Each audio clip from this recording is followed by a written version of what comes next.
on their quarterly reports. So the order in which we'll take these is the Christchurch West Melton Zone Committee, the Banks Peninsula Zone Committee, and the Selwyn Waihora Zone Committee.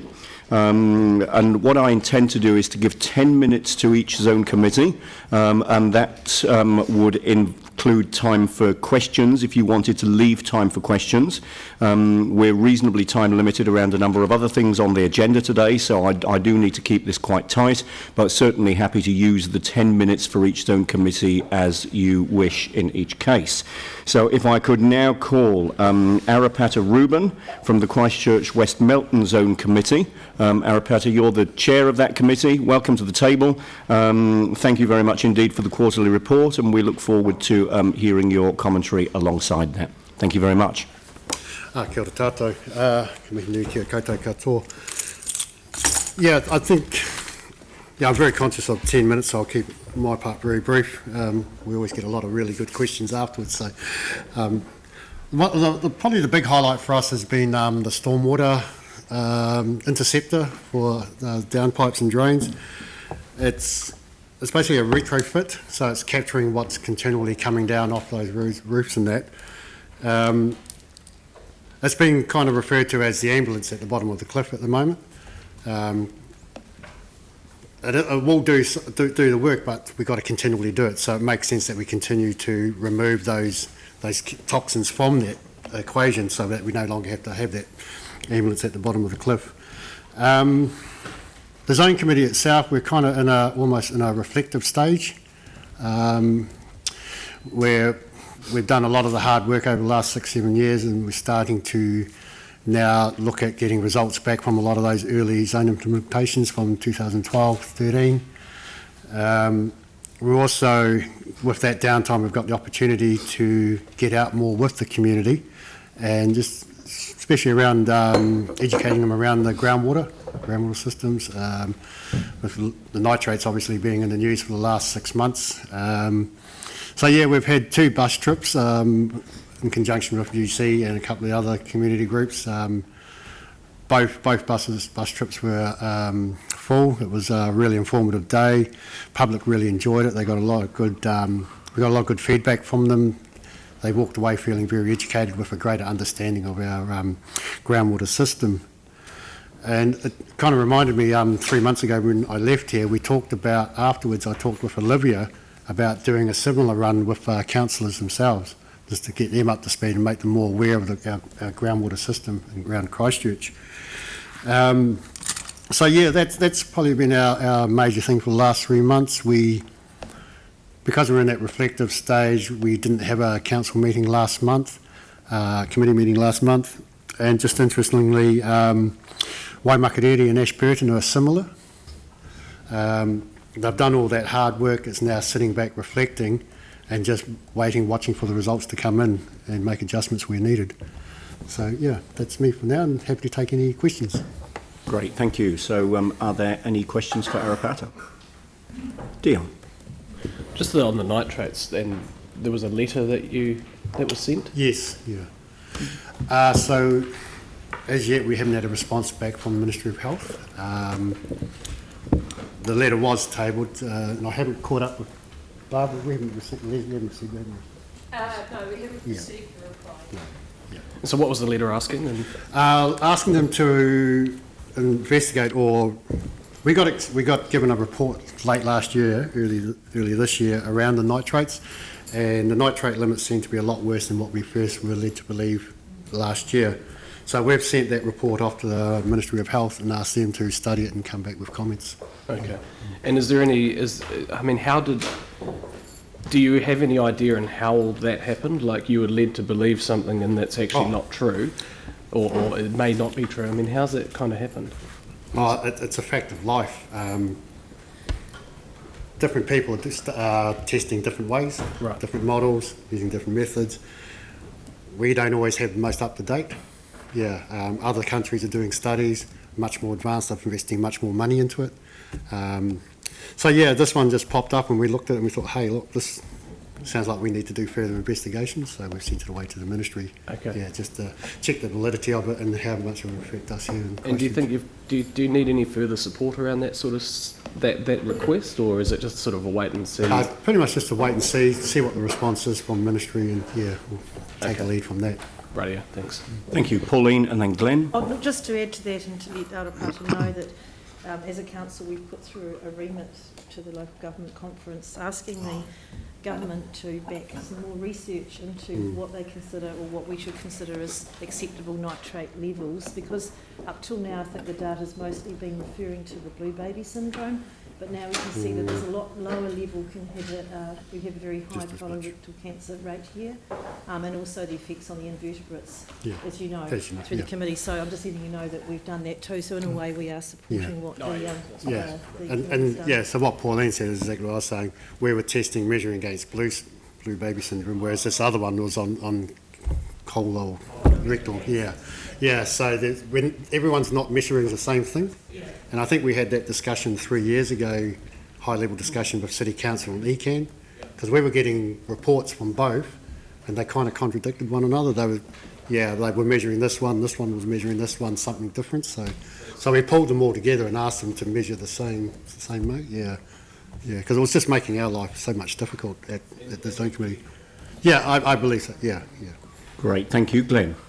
Thank you. And on that, our next report is part of that is about that section such as page 98 over nitrates. So it'd be great to have that connection. Yeah, we may have to reassess our decision with the Waimakariri Water Zone Committee one. Yeah. Vicky. Yes.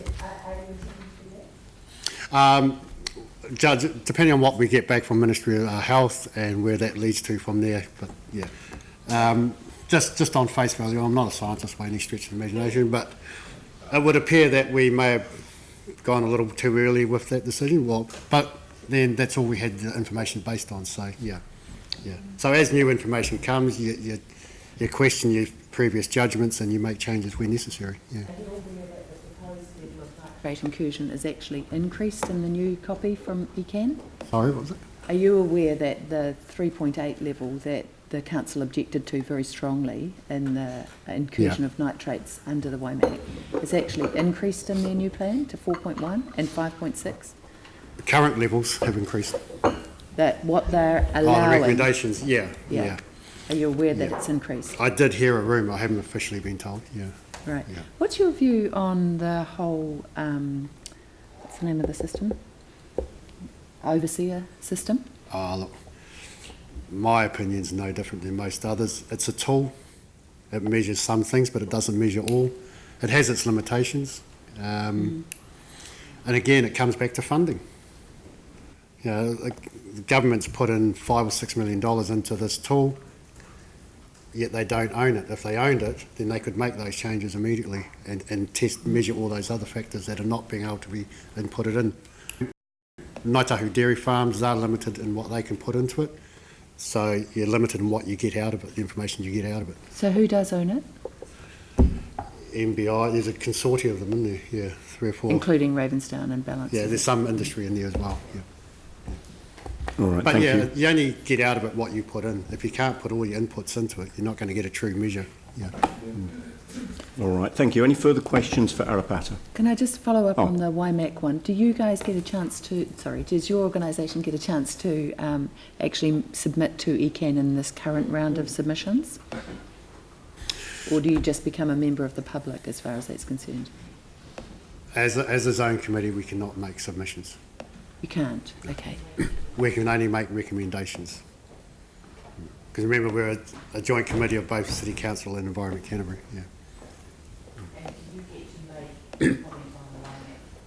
Yeah, we can make recommendations. When that review period comes up again, from my understanding, submissions are closed on it. Yeah, but unless you've already commented, that's very hard to get in after the drafts have been done. My experience, gosh, already over me 10 minutes, my experience has told us that if you're not submitting at the very get-go, before that draft period. Once that draft goes out for public submissions, very minimal changes are ever made. Yeah. No, it's not. All right. Look, thank you very much indeed. And I mean, I'm sure, opportunities for influence are something that you'll be interested in as a committee, and certainly from the questions you've heard this morning, it's clear that we're interested in as a council. But that's been a good discussion. Thank you very much indeed for the report and for coming along and speaking to it today, and for answers to questions. Thanks very much indeed, and good to see you. Thank you very much. Okay, so second zone committee up is the Banks Peninsula Zone Committee, and Deputy Chair Gina Weibel. Good to see you, second time this week. Welcome to the table. And you've got 10 minutes to speak to your committee's report. Thank you, Andrew. Good morning. It doesn't feel like very long since I've last spoke to you in March. Over the last 2 months, the committee has been running well under new chair Benita Wakefield, and she's just delegated today's report to me. Something new that we have been doing at our meetings is we've implemented a roundtable discussion at the beginning of each meeting, just as a way of getting everyone involved and to provide a bit more of an open, relaxed atmosphere so that members feel a bit more comfortable speaking and contributing, especially as we've had 4 new members this year. You'll see from the photos in your agendas that we had a very good field trip in Little River prior to our April meeting, which was attended by some members of the public as well. During the field trip, we caught up with the Okuti community to get an update on the Okuti River project. That project seeks to restore a section of the Okuti River that runs past the community hall. That project also includes an education component as well as environmental monitoring and investigating options for legal protection. It's a community-led project, largely driven by Alison Evans and Marcus Pentner, who have both volunteered a lot of their time to bring it to fruition. It has received help from City Council reserve staff, who have fenced off land owned by Council so that the leaseholders' cattle no longer have access to the river.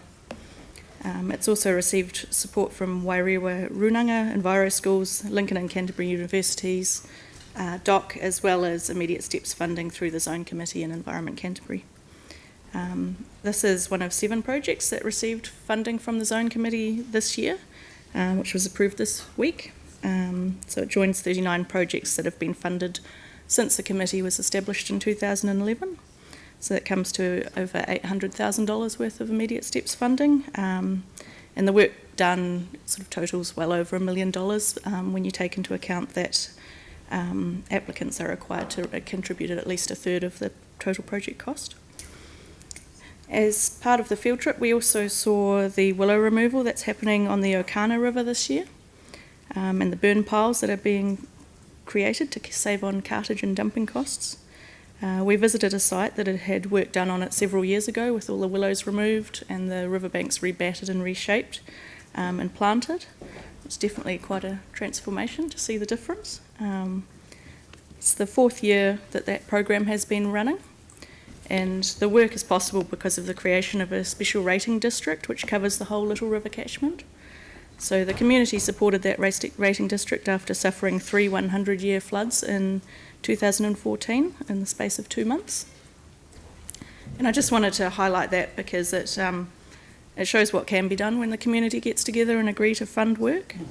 We seem to get a number of queries from people who are unsure of who is responsible for what and find it difficult to make any progress or find a way forward when that work is the responsibility of private landowners. And we heard a similar story at the Zone Committee meeting this week where we heard from Pam Richardson, who gave us an overview of the history of possum control on the peninsula and how that has been and continues to be funded from a targeted rate.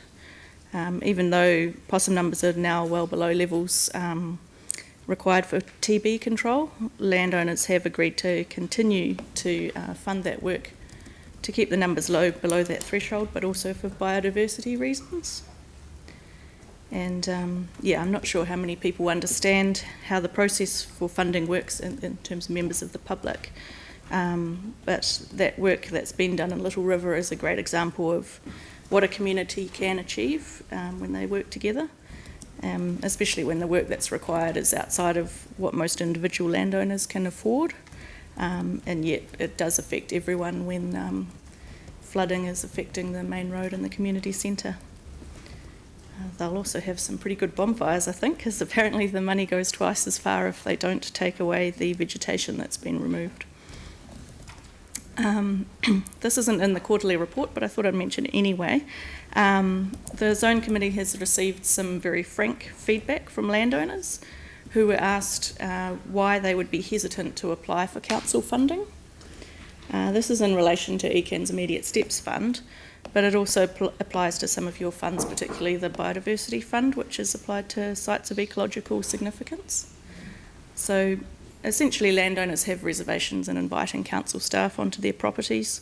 Their main concern is that while staff are on the property that they might notice any unintentional or minor breaches of rules, and that they might find themselves in hot water over that.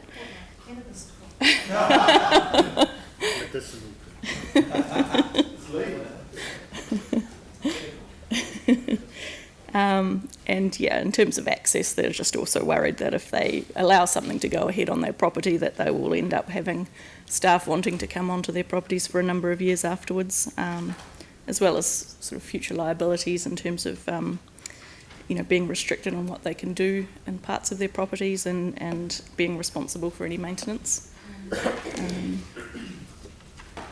So to address some of those concerns, we've asked the ECAN to put together a bit of a Q&A on their website, just to outline the process a bit more, and what landowners can expect in terms of site visits and that sort of thing, as well as some information on the types of agreements that are signed and negotiated with landowners. And it should also provide a bit of an overview of the approach ECAN take to compliance. So their goal is basically to develop productive relationships and collaboration rather than an antagonistic approach, and to use education over enforcement where possible. So it's really only the serious breaches that are prosecuted, and most breaches are just dealt with by asking landowners to fix the issue. And yeah, I'm sure during that type of site visit a lot of minor transgressions wouldn't be picked up at all. So one of the reasons I was just keen to address this is while Banks Peninsula has had more applicants than what our funds can cover for immediate steps projects over the last 2 years, they are often from landowners where vegetation cover already exists in the waterways. So it's things like covenanting projects where they're just getting more protection and fencing those. But one of the aims of the committee is to have whole catchments protected from the source to the sea. And I think it's not going to be too long before we're going to have situations where we will want to more proactively approach landowners where their property might be a gap in a waterway that's otherwise well protected. So that's all I really have today, if there's any questions. That's great. So that leaves about 2.5 minutes for questions. Phil. Thank you for your report. That's really helpful. And I just wondered, given the landowners' kind of views around the two councils, the formal part of council, I just wondered if the Zone Committee might be able to play a role there in terms of establishing, I guess, some dialogue and ongoing relationship with those landowners. Yeah, absolutely. I definitely see that as part of our role. I mean, we bridge that gap between the community and councils, especially the community reps. Great. Yeah. Thank you. Are there any further questions for Gina? Pauline. Just following on from that one, Phil, so when you're saying that the landowners are a little bit resistant to inviting council staff when they've made a funding application, or if they're intending to, are they also resistant to Zone Committee staff or Zone Committee members coming out? I'd say probably less so, especially as a lot of that feedback has come through a Zone Committee member. So they were quite happy to very openly talk to the community rep who is a farmer in the area, so he knows a lot of the people. Do they also have the same attitude to Environment Canterbury staff? Yes, so what the Yeah. feedback was It just- largely in relation to Environment Canterbury. So it's about yeah. regulatory compliance and stuff. Yeah, I'm so just trying to think how we can get through that, but Yeah, I mean, it's certainly not all landowners, No, it's just no. a proportion of... Yeah, of- and it of- may not be justified fear either. So it's just a perception largely, Yeah, and I can it's- understand that, but we'll have to think about how we can get through that. Yeah. That's great. Thank you very much. Gina, thanks very much indeed for the report and for speaking to it and for answering questions. That's great. Thank you very much indeed. Thank you. So coming to the last of our Zone Committee presentations today, I'd invite the co-chairs of the Selwyn Waihora Zone Committee, Megan Hands and Leswan Haller, to the table. Thank you very much for joining us. The next 10 minutes are yours. Morning, everyone. I'm Megan, for those who I've not met. It's great to be here, so thank you for having us today. And Les, I'm sure you all know. Kia ora, I'm Les Winhella. I'm a representative from Tāmatu. So Les and I have taken on to co-chair, so we're the first co-chairs of a zone committee for Environment Canterbury, so it's pretty exciting. You will have received the report here, and so I'll just flesh out a few bits and pieces and then we can have some questions. Won't take up too much of your time. So within this report, you'll see we've had a few meetings where we've had a lot of industry participation. Early in the year, we met with members from industry, Central Plains Water, Fonterra, Sinlay, the likes, that who are all out working within the community with our farming community to implement the rules and regulations that we have in place through Plan Change 1. Tracking how that's going is really important for our zone committee, especially being the first cab off the rank, if you like, in terms of zone committee plan changes, and also we're a lot further down the track in terms of compliance with that, so we've been able to track that progress, and by all accounts things are progressing very well. There's a few things that we want to keep checks and balances on, but it seems things are ticking along well, and we are seeing some genuine progress out there on farm. We also visited Wairua Marae as a zone committee. We went and stayed the night there, which was lovely. Very well hosted, as I'm told is always the case, and learned a bit more about mahinga kai and about some of the issues around the lake. Further to that, and Les may be able to comment a little bit more detail around the Selwyn Waikirikiri working group. We've had a working group of community members working around Selwyn Waikirikiri River, around creating a roadmap to what that might look like as a plan for the Selwyn River to get it to where the community would like it to be.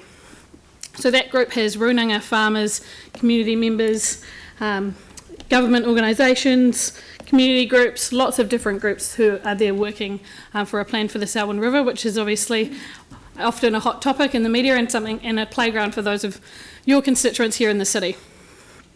We've also done a few other bits and pieces around planting days and who knows what else. There seems to be something every week, if not every other day, where we are out in the community working with people to see that progress and see what's going on.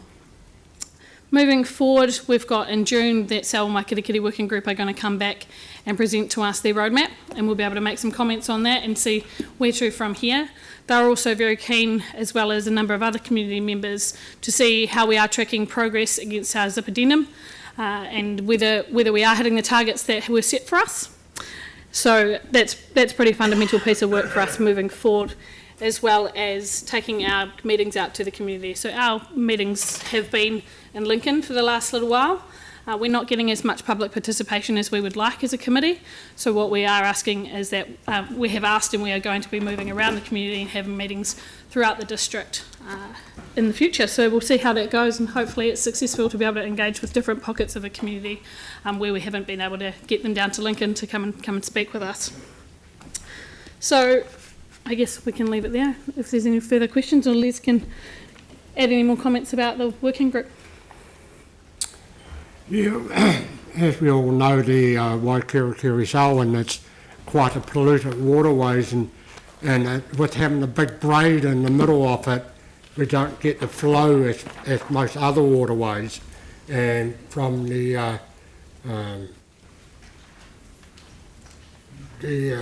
Chamberlain's Ford right through to the lake, it seems though, even though it's more moving water, it's a slow moving water, and with all the contaminants coming in from the Silver Stream, Snake Stream, it seems to pollute that water more. So we are, as a working group, are looking back to see where that pollution is coming from and educate the polluters and to try and make, especially the coast Ford, where a lot of summer events had been happening in the past and not been able to of late years because of the algae bloom, the contamination and so forth. So it's been a daunting task as a group to get to the stage where we can present to the zone committee. There are 3 zone committee members on that group as well, but our final meeting was last Tuesday, and where to from now are here for that working group. We sort of haven't worked out where. We realise that it can't no longer be a zone committee, it's a subcommittee, because environment and cannery have been paying up to now. And I think because it is a public committee or working group, that we have to step away from the zone to make it a public one and work on from there.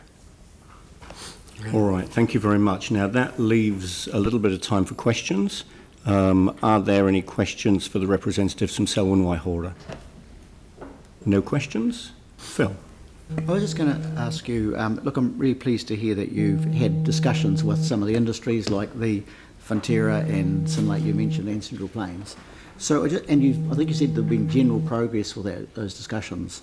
So I just wondered though if in fact are any of those companies open to the concerns that have been expressed about the intensity of the... I think it would be fair to say, without speaking on behalf of them, that they are certainly open. There's constant dialogue with both us as the zone committee and also with council staff around implementation of not only the statutory requirements that are in place in Selwyn, but also things outside of that. Sinlake's got their own ISO accredited certification program now that they're trying to get as many of their suppliers to, which is called Lead with Pride, which they're trying to get most of their suppliers onto this year. There's also Central Plains as well, have a biodiversity fund that they're working within the district as well. There's lots of other things going on that we don't always hear, the good things, out there about what some of these industry groups are doing. And my experience, I work in the field as well, my experience is that there is quite a significant amount of additional work going on top of the regulatory stuff. Thanks, Vika. Thank you. Pauline? Is there any will for farmers out there to move away from the chemicals and into perhaps organic plant food and nutrients? And has the zone committee got any appetite to investigate that and encourage that? It's not something we've really discussed at this point in time. There have been a number of other community public events that have happened recently around some of those themes around regenerative agriculture, reduction in spray use, all of those sorts of things. And my understanding is they've been very well attended. So there certainly appears to be an appetite or interest in some of these things, but as a zone committee, it's not something we've discussed or pursued at this point. Do you think you might perhaps look at pursuing that? I guess we can see moving forward where we've got to. I didn't comment on where we're at with our next few meetings, but we've got a few different. We have themed our next few meetings, so there may be elements that will key in with that as we work through some of our future meetings around biodiversity and the like. So it's becoming so mainstream. Those things and those reductions, particularly around chemical use and that sort of thing, it's very hard to have any conversation in this space at all without considering all of those different options, and people are looking for different opportunities for solutions and different methods to manage better. Yep. Well, I'd really like to see the committee pick that up, because if you're not putting the nitrates on, you're getting less out. Great. Thank you very much indeed. Thanks for taking the time to come. Just one other thing, we've got 1 minute there. Just to steal while I'm here, I've just had a thought, just looked over to Anne there. We do have trouble with Christchurch City Council and meetings clashing with our zone committee meetings. We have looked at the opportunity to reschedule, and I know there's been some discussions around that, but it would be really great if there was another way that Christchurch City Council could be more participatory with our zone committee. We'd really love that. So if there's anything else that we can do to help that happen and facilitate that happening, that would be really fantastic. Yeah, it's a good comment, and I mean, I'm aware of the issue in as much as Anne and I have had conversations with it, and I appreciate the attempt to reschedule things at your end. It's something that we need to look at. obviously over the next few months, but certainly it's something we need to look at as we start to think about appointments to committees and to schedule diaries, particularly after the local body elections, so that we can get this right in the next term of council. If there's anything we can do to resolve it before that, I think that also would have huge value as well. It's important that the City Council has got good representation on these zone committees, and it's important that as well as these reports, we're well linked in so that we're aware of the committee's work and what's happening there. So thanks very much indeed for the comment. That would be very appreciated. Cheers. All right, thank you very much indeed. Thank you. So we've got a resolution in front of us to receive the information in the zone committee's update reports, which I'm happy to move. Phil, you're happy to second. All those in favour say aye. Against, that's carried. Thank you very much, and thanks once again to all of those from the zone committees who presented to us this morning. Thanks for coming in. Thank you. So now let's move to item 10, the draft integrated water strategy. So if I could invite staff to the table for this one. I'm not sure whether there's a need for any introduction. Was there anything that the staff wanted to say to us before we move into questions? I don't want to go through any of the detail of the strategy because we have had a workshop around that. Correct. And most councillors are very familiar with it.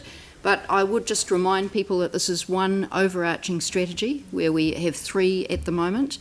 It covers some $7.5 billion worth of assets, so it's a very important strategy in terms of our water services as well as outcomes for the environment, and particularly in terms of fresh water. We have integrated some of the issues raised at the workshop into the strategy, so we've strengthened the section that deals with nitrates and the need to have a precautionary approach to the level of nitrate in our source water and the aquifers. We've also strengthened the section around the value that the citizens of Christchurch and indeed tangata whenua put on the aquifers and the water supply, and the lack of residual disinfection treatment and council's commitment to that. And we've added a section on local provision of infrastructure and working with other territorial authorities in terms of and working with local government New Zealand in terms of retaining that community control of local infrastructure rather than the some of the central government models that have been discussed. So some of that stuff is in there, but I'm sure there are further questions on that. Thank you. So prior to this meeting, there's been some work done and some discussion that has moved us towards a different motion than that originally proposed by staff. And I think that realises there are a number of areas, despite we've already had the workshop, where there might be a desire for some further discussion prior to approving the strategy for consultation. Now, I'm also very aware that there are some time considerations around that as well. If we want to make decisions this side of the local body election, obviously there are a number of things that we need to do before we get to that decision point. And we're aware that there are some time constraints, particularly at this front end of the process. So we don't have the luxury of time to spend a lot more time on this. So what has been suggested is that we delegate the approval of the strategy to a smaller group of councillors who will pick up particular issues which have been identified. That would allow that work to be done within that small group with appropriate advice from staff, of course, and then that the smaller group would have the ability to approve the strategy for consultation, and then we would pick up the process as proposed from there. I'm assuming that what's in front of us, and I'd be interested in any comment from staff, I'm assuming that what's in front of us would be workable from a staff point of view. I'd be interested in any commentary around timings.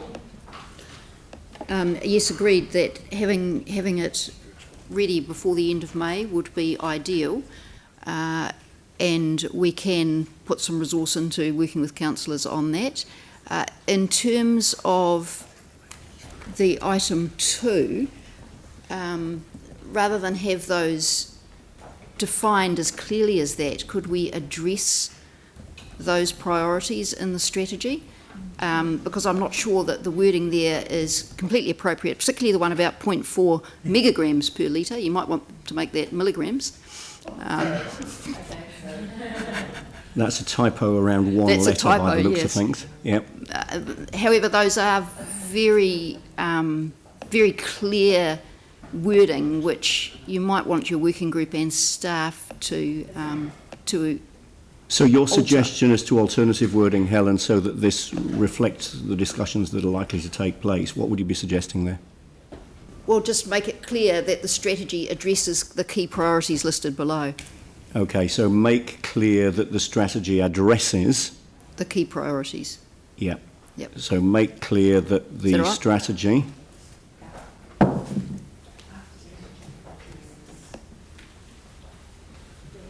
addresses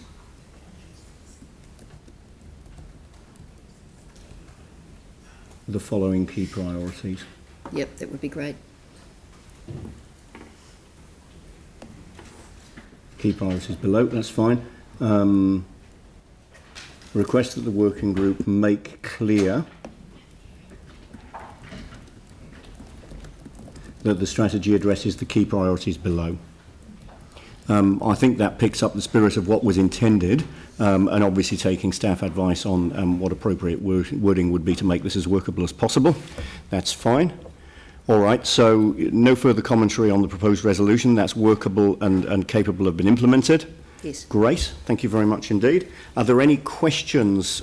So bearing in mind this is the motion which I'm expecting someone's going to move at some point, are there any questions for staff at this time? Dion.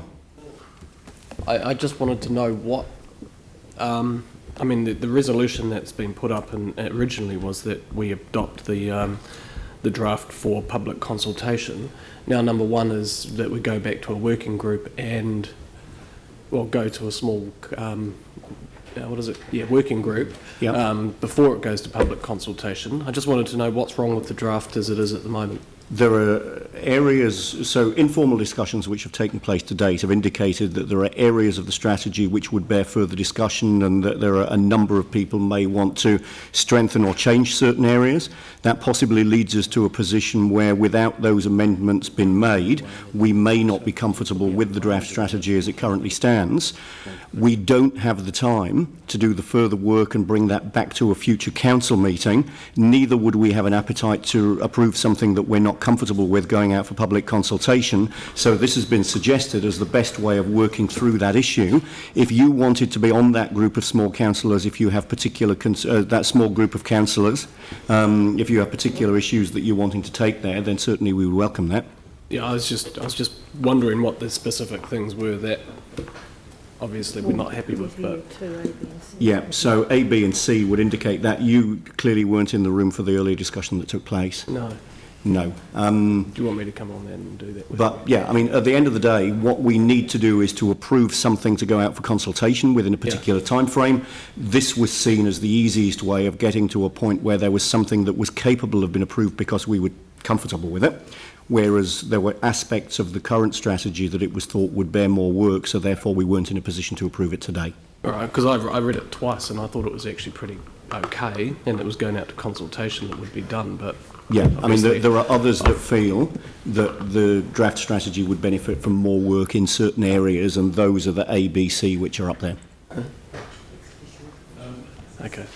All right, I'll just... Yeah, just on that point, I mean, I thought it was a superb strategy, really good.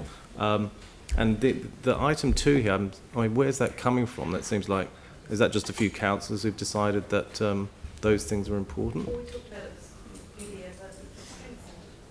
I mean, so for example, item C, is that some scientifically derived level that staff have provided to us, or where's it come from? And conversation. So the strategy at the moment talks about having a precautionary limit for nitrates, and what that limit should be is uncertain. So there are some new studies out. The context of those studies is a little different in New Zealand, and that's because of the balance of nitrate from the diet and from the water supply compared to the countries in which that study was done. So just translating that straight across to New Zealand is not straightforward. Yeah, no, that's fun. I mean, I'd rather that the work was done on it rather than, you know, people just making stuff up. Okay, yeah. we probably need to get something moved shortly so that we know the environment we're working in. I mean, at the end of the day, if somebody wanted... So, Yeah, we'll run through questions first. Are there any more questions on this? David? No, I'll just hold one to debate, thanks. All right, that's fine. Any further questions?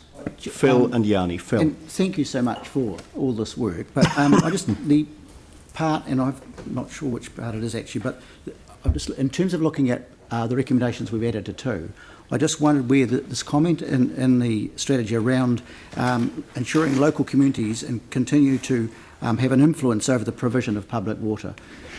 Should the working group also consider that, or is that something which is more part of the government's 3 waters review? I think the working group will be considering the whole thing, the way this is written. Yeah. So that concept could be included. Yes.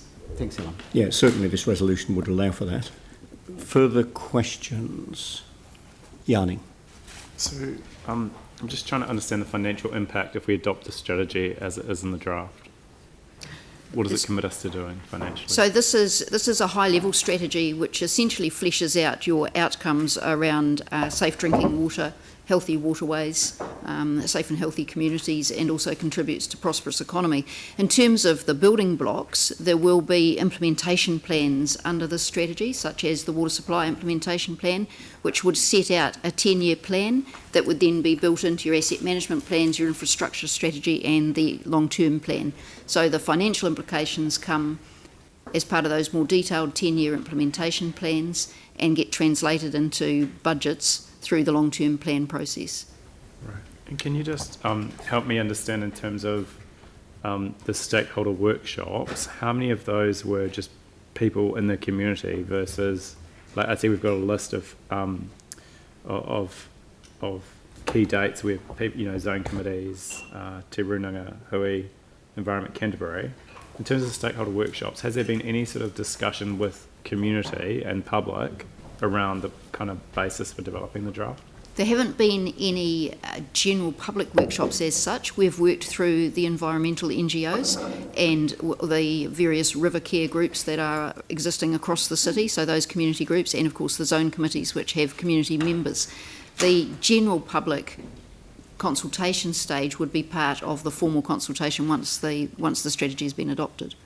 Right, I just think in the past where we've had controversial things, we've often gone out with a discussion document that's been available for public input in terms of developing a draft. And I just reading through the strategy, there seems to be, in a few areas, quite a clear, I guess groups with a certain view have tended to have a huge weighting to their view that may be quite different to the general community. That will certainly be tested as part of the consultation. Right.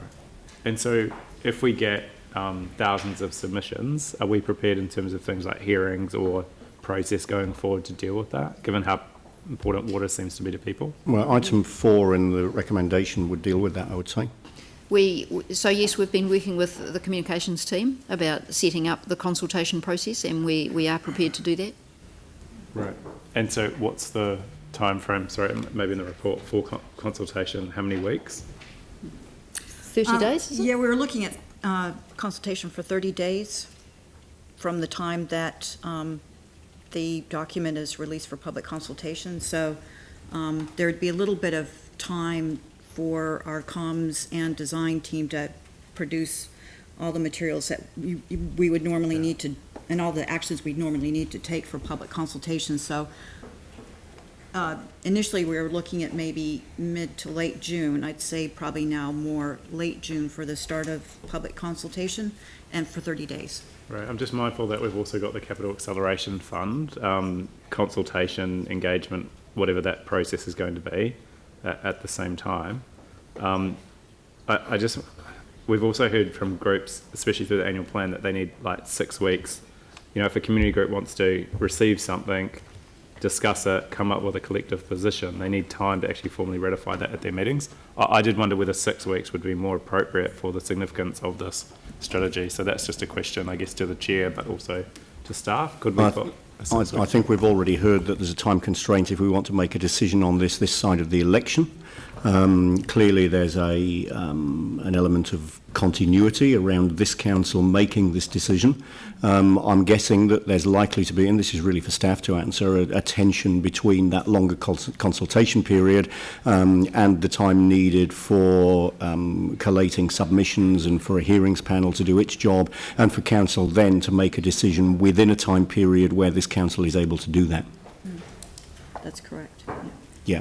Yeah, so whilst a longer submission period may be desirable, it sounds as though the trade-off for that would be an ability for this council to make a decision on the result. Obviously, it wouldn't be ideal to have a hearings panel one side of the election and a decision the other side of the election. All right. Yep. We agree that 4 weeks is more workable in terms of the decision making.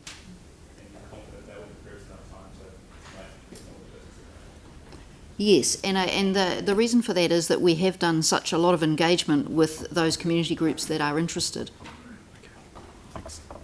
All right, thank you very much. Now, I'm assuming in as much as there's this alternative motion been worked up that someone's willing to move this.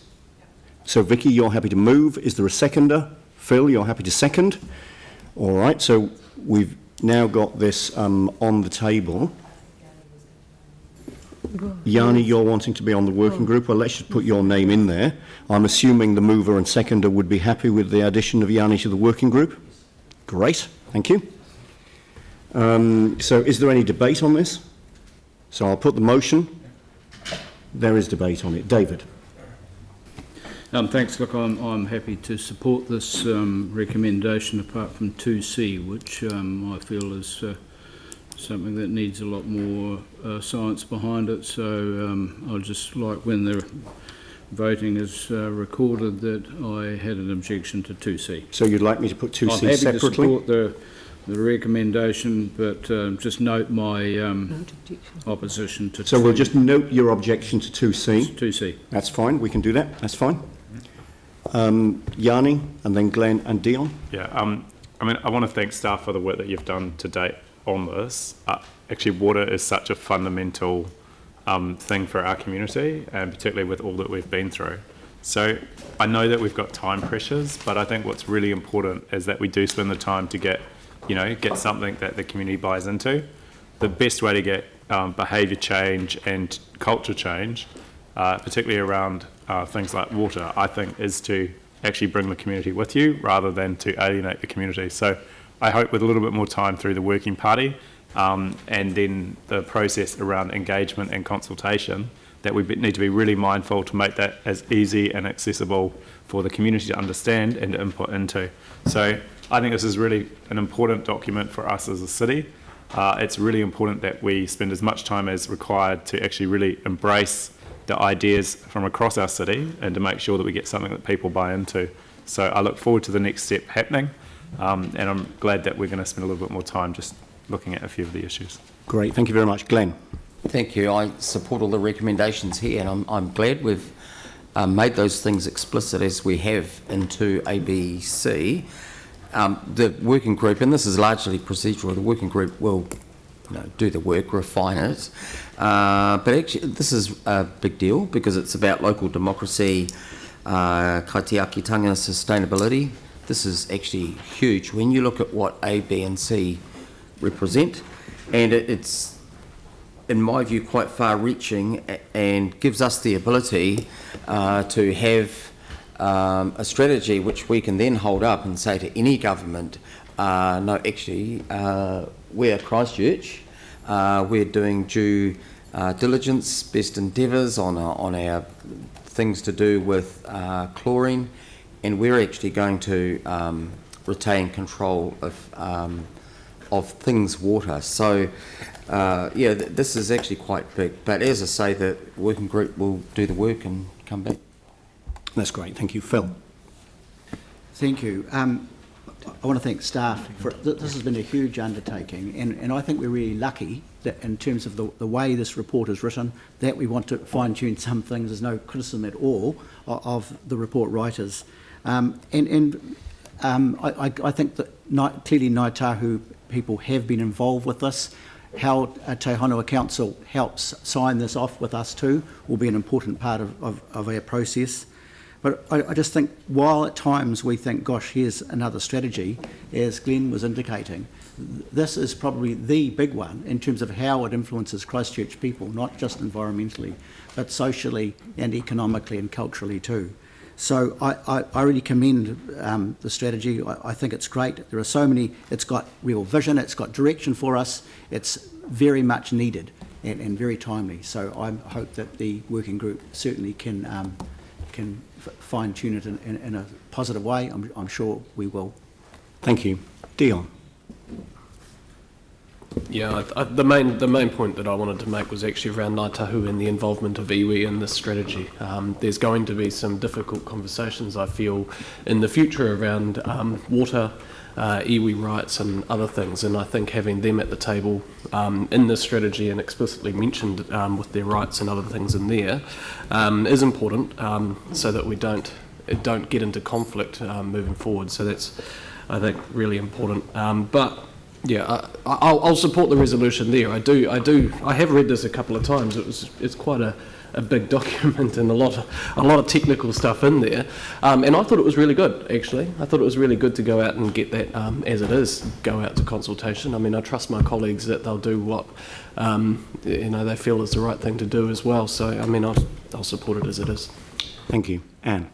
Yes, thank you. I just wanted to reinforce what Phil was saying about, I hope that you don't see that this, the fact of setting up this working group as any way disrespectful of the amazing work that you've done on this. I think that the strategy is an amazing document, and I think particularly capturing the Māori worldview and even using Te Reo in the document as you have is really significant, I think. So I think that probably we want to just respond a little bit to some of the current things that are coming through, and I think that's why this is important to do, to sort of address some of those things. So just wanted to thank you for the work that you've done, and yeah, it's great. Thank you. Raf, yeah, sure. Sorry to be a pain. I want to support 4, but not the others. Is it possible to put that separately? I'll put 4 separately. Thank you. Yep, that's fine. Thank you. So when we come to it, I'll put 4 first. Vicky, are you wanting to speak to this to close the debate? No? All right. So just a couple of comments before I put the motion in that case. I think what we've got in front of us is an excellent strategy. I appreciate the huge amount of work that's gone into it, both in its preparation and in the engagement with stakeholders. I was fortunate to be able to attend one of the stakeholder meetings, the one with the community boards, and certainly if the quality of presentation and level of engagement that I saw at that meeting is reflective of the way that other meetings took place, I'm very confident that we've received a good level of stakeholder input, and that's been well taken into account in the preparation of the draft strategy.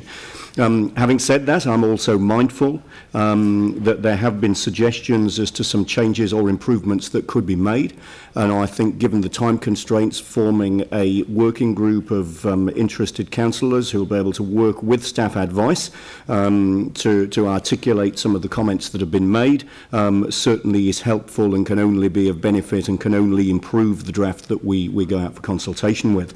Of course, the important part is the consultation itself. The ability to hear from the public, from stakeholders, from all interested parties, and there are many, on this strategy, and what they think about it, to get feedback on that. I certainly take the point that Yanni has made around making the consultation period as long as possible. I appreciate in this case that 30 days is kind of the limit to that, given that we've got a decision-making process to follow, and we may well be anticipating a reasonably large number of submissions coming in that a hearings panel would need to deal with and make a recommendation on. So I think what we've got in front of us is a pragmatic approach. It will require people to work quickly. It certainly will require the working group members to make themselves available at short notice to do the work that they've put their hands up to do, given the fact that the end of May is not too far away. But yeah, I think a good draft strategy, if we can make some improvements to it before we go out for consultation, that certainly is desirable, and I thank the people that have volunteered to be on that working group for their willingness to do that work. So I'll now put okay, so I'm going to need to put paragraph 4 last, and I'll put that separately. So I will put everything except paragraph 4, noting David's objection to 2C. All those in favour say aye.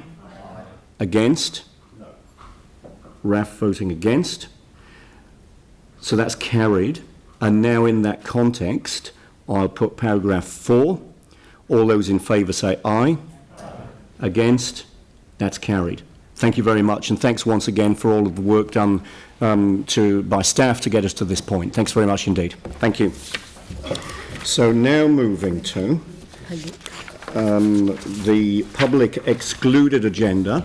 But just as I do that, for the benefit of any media and interested members of the public present, or for people that are watching the live stream, we will come back at 1:30 for the remaining open agenda item, item 18, the declaration of a climate change and ecological emergency. So that item will be at 1:30 in a public session. So if I can now move that we exclude the public.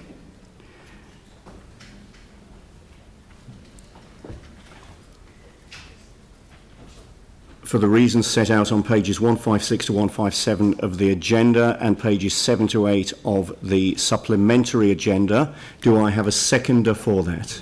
Jimmy Chen. All those in favour say aye. Against? Yanni Johansson is voting against. That's carried. Thank you.